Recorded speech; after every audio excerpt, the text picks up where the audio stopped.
पूना गाडगीळ आणि sons limited 1832 पासून। नमस्कार, मी श्रुती राहुल बुलेटिन मध्ये आपलं स्वागत करते। 36 जिल्ह्यांमधल्या महत्त्वाच्या 72 घडामोडी पाहूया वेगवार। बीडच्या केजमधील धारूर चौकात ओबीसी हक्क आणि अधिकार बचाव मोर्चा, आरक्षणावरून ओबीसी समाज आक्रमक।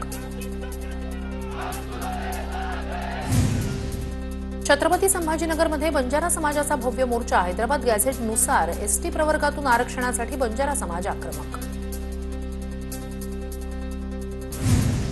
हिंगोलीतही बंजारा समाजाचा भव्य मोर्चा, एसटी प्रवर्गातून आरक्षण देण्याच्या मागणीसाठी बंजारा समाज आक्रमक। जालन्यात सुरू असलेल्या धनगर समाजाच्या आमरण उपोषणाला सकल वंजारी समाजाचा जाहीर पाठिंबा। धनगर एसटी आरक्षणाच्या अंमलबजावणीसाठी मागच्या 3 दिवसापासून दीपक बोराडे यांचं उपोषण सुरू। नागपूरच्या संविधान चौकात बंजारा समाजाचं धरणं आंदोलन, आरक्षणाबाबत जिल्हाधिकाऱ्यांना निवेदन। बीडमध्ये शरद पवारांच्या राष्ट्रवादीकडून पडळकरांच्या वक्तव्याचा निषेध, पडळकरांचा प्रतिकात्मक पुतळा जाळून निषेध व्यक्त। सांगली शहरातही पडळकरांनी जयंत पाटील यांच्यावर केलेल्या वक्तव्याचे पडसाद, पडळकरांच्या प्रतिमेला जोडे मारत शरद पवारांच्या राष्ट्रवादीकडून निषेध व्यक्त, पडळकरांचा फडणवीसांनी राजीनामा घेण्याची मागणी। कर्जतमध्ये खड्डेमय रस्त्यांवरून मनसेचं भीक मागू आंदोलन, मनसे कार्यकर्त्यांनी प्रवाशांकडून प्रतिकात्मक भीक मागून जमा केलेली रक्कम थेट मुख्यमंत्री निधीत जमा केली। पुण्यात वालचंद नगर जंक्शन रस्त्याच्या दुरुस्तीसाठी भाजपचं आंदोलन, इंदापूर तालुका उपाध्यक्ष सत्यजित रणवरे यांचं निवेदन, वारंवार तक्रार करूनही दखल न घेतल्याचा आरोप। कांद्याच्या दरात सातत्यानं घसरण, याविरोधात नाशिकच्या देवळामध्ये मोरया प्रतिष्ठान आणि शेतकऱ्यांचं ढोल वाजवा आंदोलन, आंदोलकांकडून पाचकंदील चौकात ढोल वाजवत ट्रॅक्टर भर मोफत कांदा वाटप करत अनोखं आंदोलन।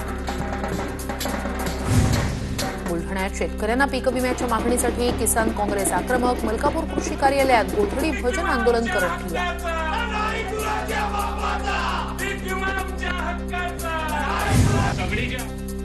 कोल्हापूर महानगरपालिकेवर नागरिकांचा मोर्चा, एसटीपी प्रकल्प रद्द करण्याच्या मागणीसाठी नागरिकांचं ठिय्या आंदोलन, नागरिकांकडून महानगरपालिका अधिकाऱ्यांविरोधात जोरदार घोषणाबाजी। बुलढाण्याच्या जिगाव प्रकल्पग्रस्तांचं अर्धनग्न आंदोलन, तात्काळ प्रकल्पात गेलेल्या जमिनींची वाढीव मोबदला देण्याची मागणी, प्रकल्पग्रस्तांची दखल न घेतल्यास जलसमाधी आंदोलनाचा इशारा। धुळे शहरात डीजे चालक मालकांचा भव्य मोर्चा, डीजेला विविध कार्यक्रमांमध्ये परवानगी देण्याच्या मागणीसाठी डीजे चालक मालक आक्रमक। परभणीच्या वसमत महामार्गावर स्वाभिमानी शेतकरी संघटनेकडून रास्ता रोको, अतिवृष्टीच्या नुकसानापोटी सरकारकडून तुटपुंजी मदत मिळत असल्याचा आरोप। साताऱ्यात तहसील कार्यालयासमोरील खड्ड्यात उभं राहत डेमोक्रॅटिक पार्टीचं लक्षवेधी आंदोलन, शहरात ठिकठिकाणी पडलेल्या खड्ड्यांच्या निषेधार्थ आंदोलन, खड्ड्यांभोवती गाणं म्हणत महिलांनी फुगडी खेळली। नांदेडमध्ये पावसामुळे हतबल शेतकऱ्याची, गोदावरी नदीपात्रात उडी घेत आत्महत्येचा प्रयत्न, गावकऱ्यांनी पुराच्या पाण्यात उडी घेत शेतकऱ्याचा वाचवला जीव, काल शेतकऱ्यांना व्हिडिओ करून आत्मदहनाचा दिला होता इशारा। लातूरच्या मांजरा धरणाचे 6 दरवाजे उघडले, मांजरा नदीपात्रात विसर्ग सुरू, मोठ्या प्रमाणात विसर्ग करण्यात आल्यानं प्रशासनाकडून नदीकाठच्या गावांना सतर्कतेचा इशारा। नांदेड शहराजवळून वाहणाऱ्या आसना नदीला पूर, नदीकाठच्या शेतांमध्ये पाणी शिरल्यानं पिकांचं मोठ्या प्रमाणात नुकसान, तातडीनं नुकसान भरपाई देण्याची शेतकऱ्यांची मागणी। धाराशिवच्या साबळेवाडीत पाझर तलाव फुटल्यानं शेतातील दगडगोटे, पीकही वाहून गेलं, शेतीचं मोठ्या प्रमाणात नुकसान झाल्यानं शेतकरी संकटात, तातडीनं नुकसान भरपाई देण्याची शेतकऱ्यांची मागणी। नाशिकच्या चांदवडमध्ये दमदार पाऊस, शेती पिकांना फायदा होणार, रेणुकादेवी मंदिराजवळील धबधबे प्रवाहित, परिसर निसर्गरम्य। हिंगोलीचे पालकमंत्री नरहरी झिरवाळ यांनी नुकसानग्रस्त शेतीची केली पाहणी, जिल्ह्यात 2,71,000पेक्षा जास्त हेक्टरवरील पिकांचं नुकसान, नुकसानग्रस्त शेतकऱ्यांना तातडीनं मदत करण्याचा प्रयत्न करणार, झिरवाळ यांचं आश्वासन। वाशिम जिल्ह्यात मुसळधार पावसामुळे शेतकऱ्यांचं मोठं नुकसान, उमरा परिसरातील शेती पाण्याखाली, शेतकऱ्यांकडून मदतीची मागणी। परभणीच्या पूर्णा तालुक्यात एकाच रात्रीत 98 मिलीमीटर पावसाची नोंद, सोयाबीन पिकाचं मोठं नुकसान, प्रशासनाकडून प्रत्यक्षात पंचनामे न झाल्याची तक्रार। परभणी जिल्ह्याला यंदाच्या पावसाळ्यात झालेल्या अतिवृष्टीच्या नुकसानाचे पैसे मिळाले, अतिवृष्टीचे पंचनामे पूर्ण झाल्यानंतर राज्य सरकारनं शेतकऱ्यांना पीक विम्याचे 128 कोटी रुपये पाठवले, बाधित शेतकऱ्यांना काहीसा दिलासा मिळणार। धाराशिवच्या परंडा तालुक्यातील कांदलगाव परिसरात अतिवृष्टी, कांदा, सोयाबीन, तूर, ऊस या पिकांचं मोठं नुकसान, ओला दुष्काळ जाहीर करण्याची शेतकऱ्यांची मागणी. बुलढाणा जिल्ह्यात सोयाबीन पिकावर येलो मोझॅक रोगाचा प्रादुर्भाव, हजारो हेक्टर सोयाबीन पिकावर रोगाचा प्रादुर्भाव झाल्यानं उत्पादनात घट होण्याची शक्यता, शेतकऱ्यांच्या चिंतेत भर. बीडच्या शिरूर कासार तालुक्यातील घाटशील पारगावमध्ये अतिवृष्टीमुळे मोठं नुकसान, आमदार सुरेश धस यांच्या पाहणीनंतर तातडीनं नुकसानीच्या पंचनाम्याला सुरुवात. राज्यात 62,17,540 एकर शेती पिकाचं नुकसान, अतिवृष्टीमुळे शेतकऱ्यांचं मोठ्या प्रमाणात नुकसान, सरकारकडून पंचनामे करण्याचं काम सुरू, दत्ता भरणे यांची माहिती. सोलापुरात आमदार अभिजित पाटील यांच्याकडून सीना नदीकाठच्या पूरग्रस्त भागाची पाहणी, नुकसानग्रस्त शेतकऱ्यांचे सरसकट पंचनामे करून तातडीनं निधी मिळवून देण्याचं आश्वासन. आमदार नारायण पाटील यांच्याकडून करमाळ्यातील सीना नदीकाठच्या नुकसानग्रस्त भागाची पाहणी, संबंधित अधिकाऱ्यांना नुकसानाचे पंचनामे करण्याच्या सूचना. सीना नदीला पूर आल्यानं शेतकऱ्यांचं मोठं नुकसान. वर्धा जिल्ह्यातील देवळीच्या अनेक भागात अतिवृष्टीचा जबर फटका, देवळी तालुक्यात 7,000 हेक्टर क्षेत्रावर शेती पिकांचं नुकसान झाल्याचा प्राथमिक अंदाज, शेतकऱ्यांना मदत मिळण्यासाठी प्रयत्न करणार, आमदार राजेश बकानी यांची प्रतिक्रिया. नाशिकच्या चांदवड तालुक्यात झेंडू फुलांची शेती बहरली, आगामी सणांच्या निमित्तानं झेंडूला मोठी मागणी, फुल उत्पादकांमध्ये समाधानाचं वातावरण.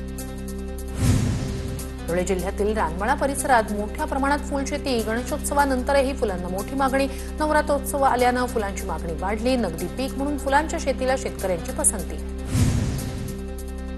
लातूरच्या चाकूर तालुका कृषी कार्यालयाला सहकार मंत्री बाळासाहेब पाटील यांची अचानक भेट, कार्यालयातील अनुपस्थित कर्मचारी अधिकाऱ्यांवर कारवाईच्या सूचना.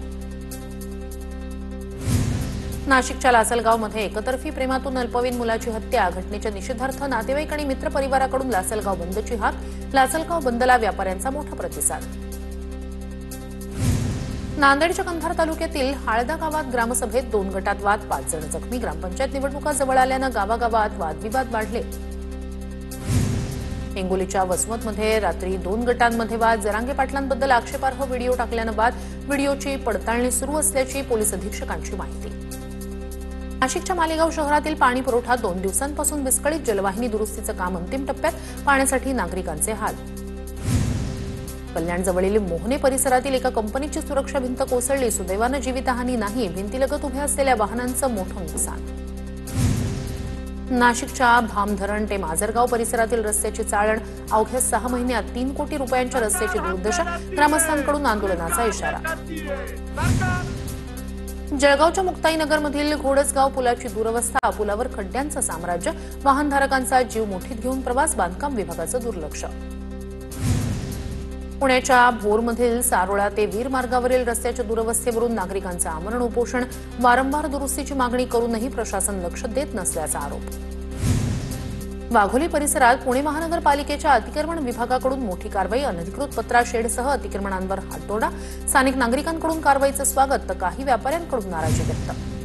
पालघरमधील साखरे गावात रक्तचंदनाच्या तस्करीचा पर्दाफाश, पडक्या घरातून रक्तचंदनाचा साठा जप्त, आंतरराष्ट्रीय बाजारात रक्तचंदनाच्या साठ्याची किंमत 12 कोटी रुपयांपेक्षा अधिक असल्याचा अंदाज.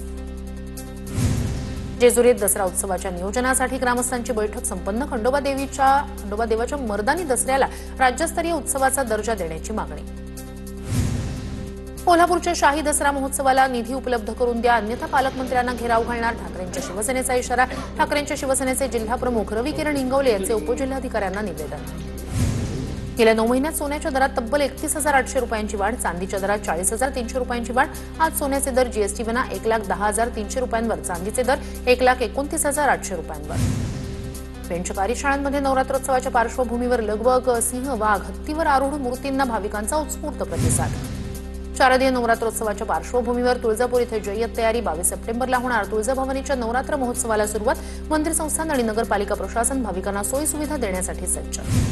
सिंधुदुर्गच्या मालवणमधील राजकोट किल्ला पर्यटकांसाठी खुला, छत्रपती शिवाजी महाराजांचा भव्य पुतळा पाहण्यासाठी पर्यटकांची मोठी गर्दी.